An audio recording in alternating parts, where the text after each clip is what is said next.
नमस्कार, जनवार्तामध्ये आपल्या सर्वांचं स्वागत। सर्वप्रथम पाहूया ठळक बातम्या।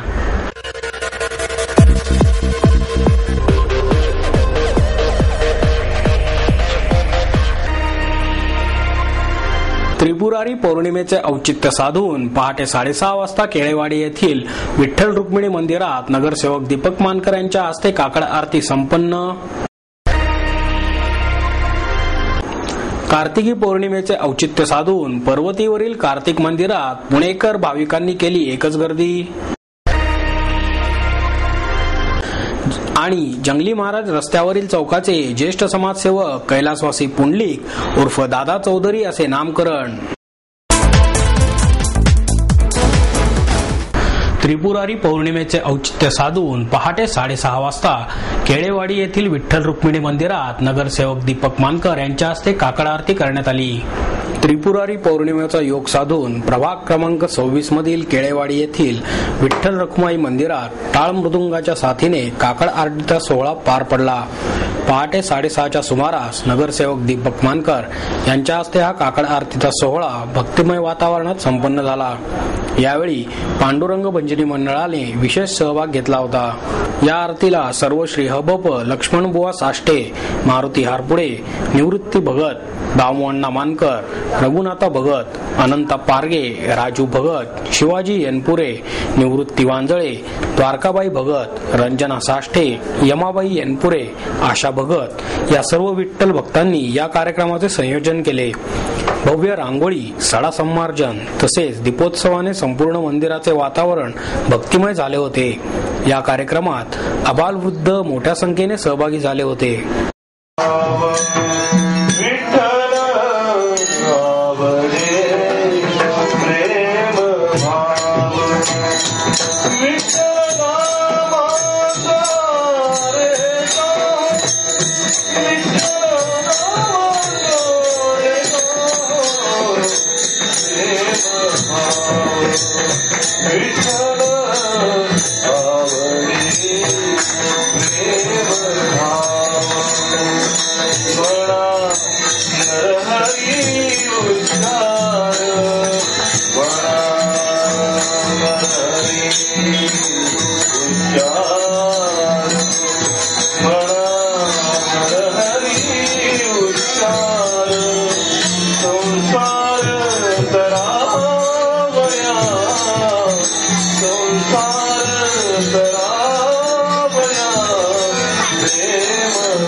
कार्तिकी पौर्णिमेचे औचित्य साधून पर्वतीवरील कार्तिक स्वामी मंदिरात पुणेकर भाविकांनी दर्शनासाठी प्रचंड गर्दी केली।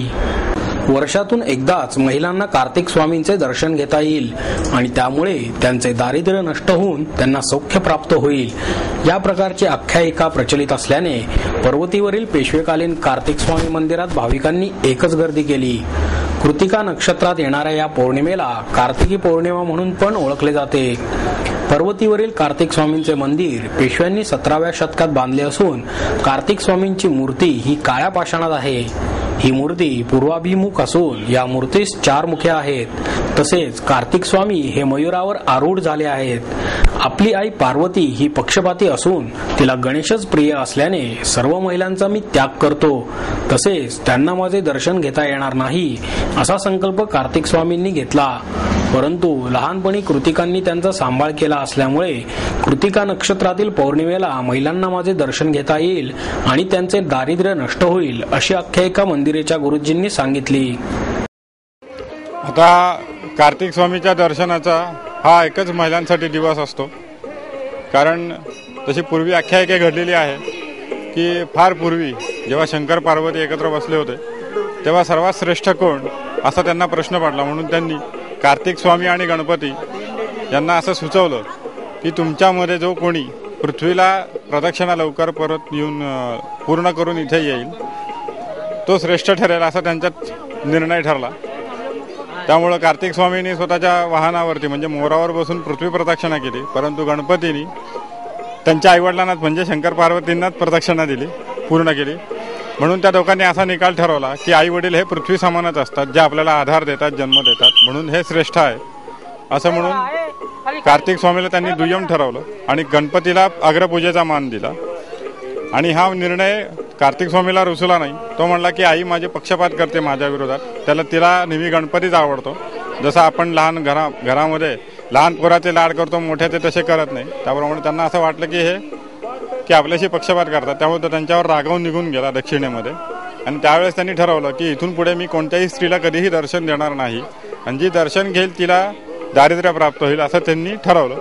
परंतु त्याचा जो जन्म जो झालेला आहे त्यात लहानपणी त्याला कृत्तिका नक्षत्राच्या ज्या देवता आहेत त्यांनी त्याचं पालन पोषण केलं.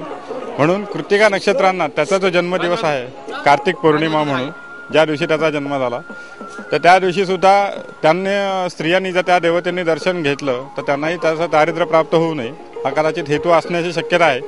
म्हणून या दिवशी केवळ स्त्रियांनी दर्शन घ्यायचं, इतर दिवशी त्यांनी दर्शन घ्यायचं नसतं असं हे पूर्वीप्रमाणे आख्यायिका ठरलेली आहे. त्याप्रमाणे हे इथे पर्वतीवरती सगळे लोक इथे दर्शनाला येतात.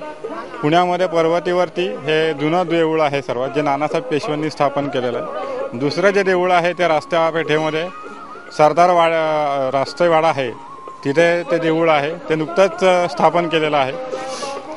आणि हे देऊळ जे आत्ता आहे ते 1749 साली ज्यावेळेस ही पर्वती पूर्ण बसवली गेली, म्हणजे काही टप्प्याटप्प्याने देवळं बसवली गेली, त्यावेळेसपासून हे स्थापना झालेली आहे. आणि त्या दिवसापासून अव्याहतपणे या कार्तिक स्वामीची रोजची पूजा ही केली जाते. त्यामुळे या मूर्तीमध्ये जे काही तेज निर्माण होतं किंवा लोकांना जे त्याचे अनुभव येतात त्यामुळं इथं गर्दी भरपूर होते. आणि हा एकच पुण्यामधला एकच असं देऊळ आहे की जिथं अनुभव येतात. म्हणून इथं बऱ्याच संख्येने जवळजवळ संपूर्ण महाराष्ट्रातनं लोक दर्शनाला येत असतात. आणि लोकांची श्रद्धा असते की या दिवशी लक्ष्मीची जी निवास असतो ते कार्तिक स्वामीच्या तळहाताशी असतो. त्यामुळे प्रत्येकजण आपल्या हातातली करन्सी म्हणजे ते नाणं असो, 100ची नोट असो, 500ची असो, ती तळपायाला घासून त्यांच्या तिजोरीमध्ये किंवा त्यांच्या पाकिटात ठेवतात. तसं त्यांना त्याचा अनुभव येतो की पैसे कधीही कमी पडत नाही. म्हणून हे कार्तिक स्वामीच्या दिवशी लोक पैसे घेऊन येतात. हा एक त्याचा मागचा इथे. आणि कार्तिक स्वामी हा इतर कोणत्याही दिवशी स्त्रियांना अलाउड नाही की दर्शन घ्यायचं असतं. खरं शास्त्राने स्त्रियांनी कधीही दर्शन घ्यायचं नसतं.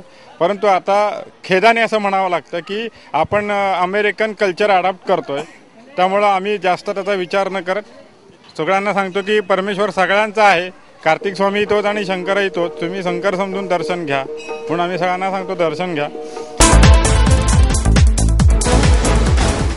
डेक्कन नियामक मंडळाचे अध्यक्ष डॉक्टर अजित पटवर्धन यांच्या हस्ते भारतरत्न धोंडो केशव कर्वे यांच्या 50व्या पुण्यतिथीनिमित्त तैलचित्राचे अनावरण करण्यात आले.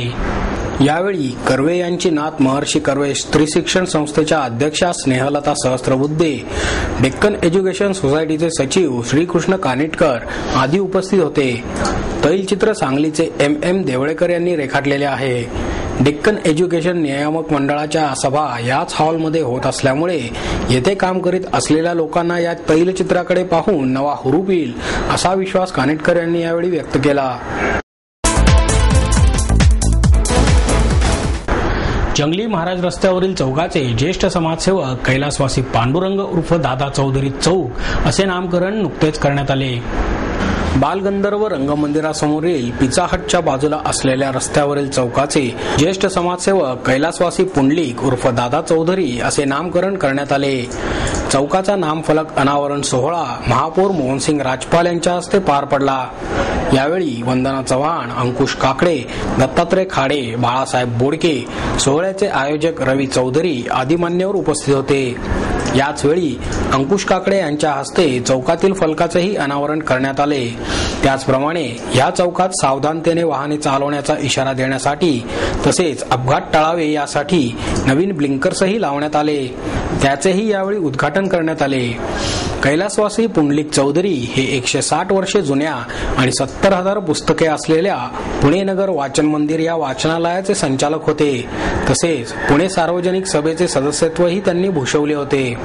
विशेष कार्यकारी अधिकारी महाराष्ट्र शासन, गणेशोत्सव विसर्जन समिती निरीक्षक, होमगार्ड अधिकारी, सेंट्रल गव्हर्नमेंट पोस्टमास्टर इत्यादी विविध पदांवरही ते विराजमान होते. पुणे महानगरपालिकेच्या वतीने त्यांना उत्कृष्ट नागरिक म्हणूनही गौरवण्यात आले होते. या त्यांच्या उल्लेखनीय कार्याचा बहुमान करण्यासाठी या चौकाला त्यांचे नाव देण्यात आले आहे. या सोहळ्याचे आयोजन पुणे मनपा स्वीकृत सदस्य रवी चौधरी यांनी केले.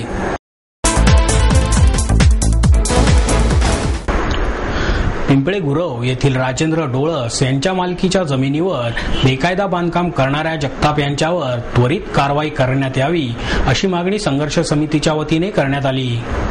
राजेंद्र जगताप यांनी 1 गुंठा जागा विकत घेतो असे सांगून 170 गुंठे जमीन आणि त्या जमिनीवरील राहते घर ठगगिरी करून बळकावलेले असून याबाबत इंडियन पिनल कोड 311 तसेच दस्तऐवज बनावट असल्याचे माहीत असून सुद्धा सदरचा दस्तऐवज खरा म्हणून वापरणे याबाबत इंडियन पिनल कोड 468 471 नुसार दोषी आहेत.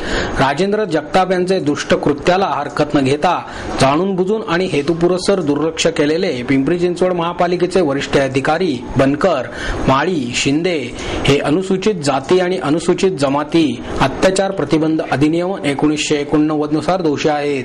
सदरचे बांधकाम सुरू असताना अधिकाऱ्यांनी सदर बांधकामाच्या संदर्भातील परवाना तपासणे गरजेचे होते. त्यांनी त्यांच्या कर्तव्यात कसूर केल्याचे दिसते. म्हणजेच अप्रत्यक्षरित्या त्यांनी सदर इनामी जमिनीवर बेकायदेशीर आणि नियमबाह्य बांधकामास मुख परवानगी दिली होती असे निदर्शनास येते. त्याचप्रमाणे अनधिकृत आणि बेकायदेशीर बांधकामास विभाग प्रमुख आणि त्यांच्या अंतर्गत येणारे बांधकाम निरीक्षक यांना जबाबदार धरून त्यांच्यावर मुंबई प्रांतिक महानगरपालिका अधिनियमानुसार कारवाई करणे गरजेचे आहे. या अधिकाऱ्यांनी शासन यंत्रणेस धोका दिलेला आहे.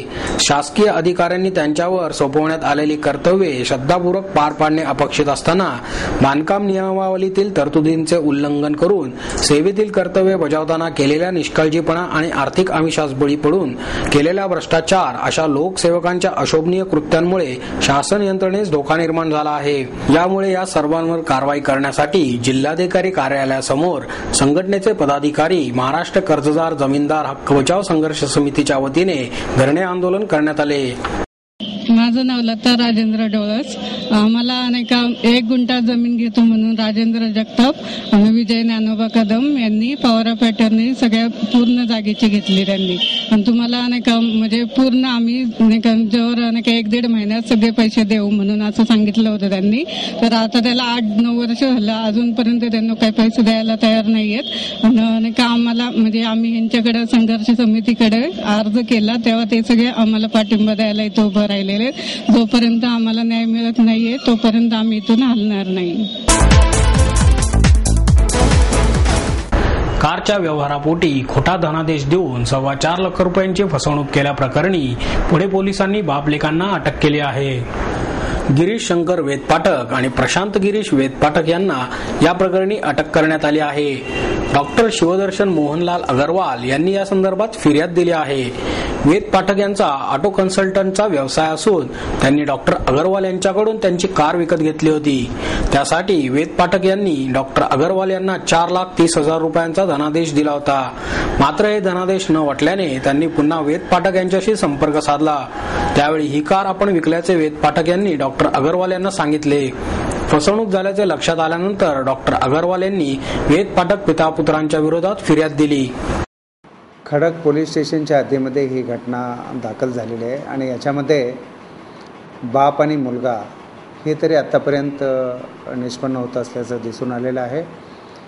याच्यामध्ये ही जी व्यक्ती आहे, एक उदाहरण म्हणून आणखीनही अशा केसेस होत असतील, पण पोलीसच्या समोर आत्तापर्यंत ही केस आलेली आहे की ज्याच्यामध्ये 4 व्हीलर व्हेकलचे खरेदी करतो हा माणूस आणि त्यापोटी त्यांना चेक देत असतो. दरम्यानच्या काळात थोड्या दिवसामध्ये हा जो आहे तो दुसऱ्या गिरायकांना ते भान जे आहे ते विकत असतो आणि त्याच्याकडून मात्र त्या गिरायकाकडून नगद रूपामध्ये, पैशाच्या रूपामध्ये रोख कॅश तो घेत असतो. चेक जो दिलेला असतो तो बँकेमध्ये बाउन्स झाल्यानंतर ज्यावेळेला तो खरेदी करतो पहिल्या गिरायकाकडून, मालकाकडून, त्यावेळेला त्यांच्याकडून ट्रान्सफरचं एनओसीसुद्धा घेत असतो. परंतु चेक बाउन्स झाल्यामुळं मग तो जो मालक आहे, मूळ मालक, तो त्यांना ऑब्जेक्शन घेतो. RTO वगैरे इकडे ते ऑब्जेक्शन त्याचे घेतात आणि ती गाडी ज्या गिरायकाला विकलेली आहे नंतर सेकंड गिरायक जो आहे त्याला ती मग त्याच्या नावावरती ट्रान्सफर होत नाही आणि म्हणून दोन्ही लोक याच्यामध्ये परेशान होत असतात. हे टाळण्यासाठी आत्तापर्यंत आमच्याकडे 2 लोकांनी कंप्लेंट अशा प्रकारच्या इकडं खडक पोलीस स्टेशनला केलेल्या आहेत. आणखीनही तक्रारी येण्याची शक्यता आहे. त्याच्यामध्ये पोलीस सविस्तरपणे जाऊन तपास करीत आहे. हा जो माणूस आहे हा साधारण 2-1 महिन्यापासून ह्या गिरायकाला अशा प्रकारे हे विकलेलं असल्याचं आणि हे सुरू असल्याचं पोलीसपर्यंत माहिती आलेली आहे आणि आणखीनही सविस्तरपणे पोलीस याच्यामध्ये चौकशी करत आहे.